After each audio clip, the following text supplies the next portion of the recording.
Currently here in USDA Zone 9 and soon appearing at a USDA zone near you, it'll be time for fruit tree thinning.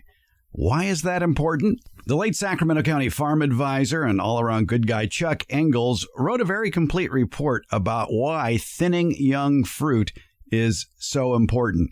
Fruit trees, after all, set more fruit than they can support or develop adequately, especially if the trees were not properly pruned during the previous season.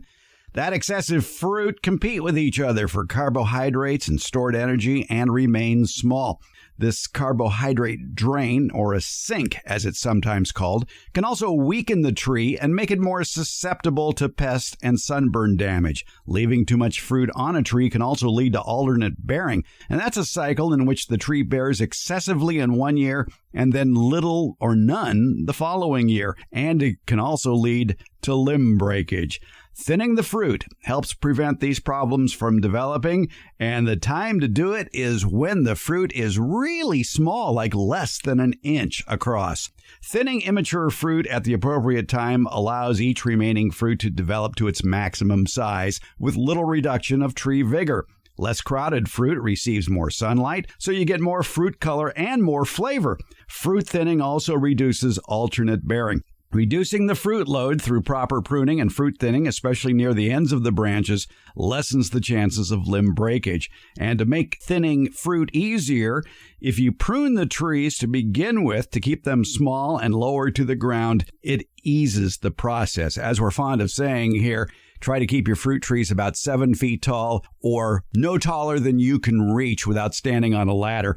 Any fruit above that, it's for the birds. Fruit thinning can also help reduce the spread of some diseases. For example, if the fruit are touching each other, brown rot can quickly spread from one fruit to another just before harvest. Air movement around tightly clustered fruit is minimal, so the surface of unthinned fruit doesn't dry quickly, allowing disease organisms to multiply and spread. Now, you may see some fruit falling to the ground. Well, that's fairly natural. Flowers and fruits naturally thin themselves, often at distinct time periods. Blossoms that were not pollinated turn yellow and drop off just after flowering. Small, immature fruits often drop naturally here in California during what is known as June drop, which usually occurs in May in the Golden State.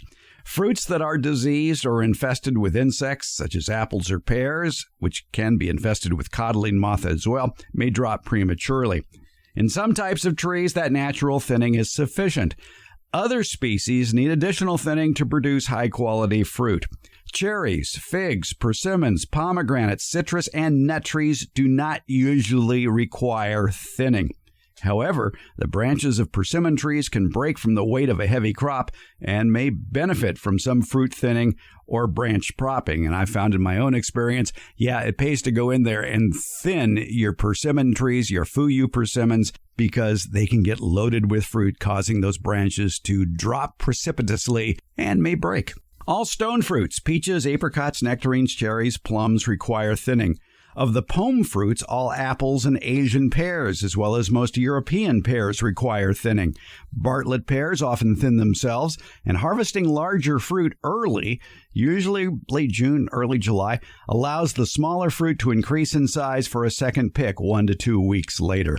Fruit should be thinned when they're fairly small, typically here in California from early April for early ripening fruit to mid-May for late ripening fruit. It may be later in your area. So what do you look for? Stone fruits are thinned when they are about 3/4 to 1 inch across.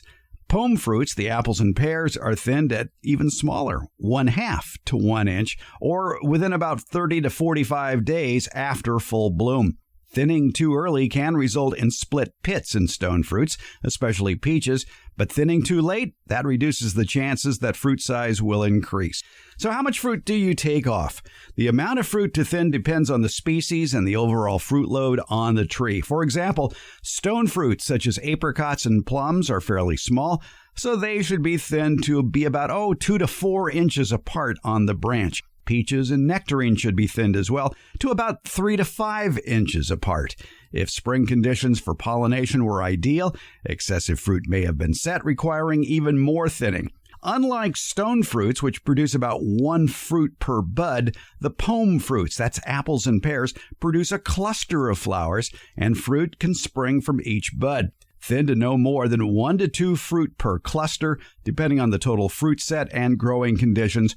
So which ones do you choose? Well, keep the largest fruit whenever possible. When the crop is heavy, fruit should be spaced no less than 6 to 8 inches apart. There are 2 main ways to thin, by hand or by pull. Thinning by hand is more thorough and more accurate than the pull method, but obviously it is much slower. So again, watch your fruit trees, especially after flowering. When you see that tiny fruit start to develop, get set to thin your deciduous stone fruit trees. We'll have the full report on thinning young fruit trees, written by Chuck Engels, in today's show notes.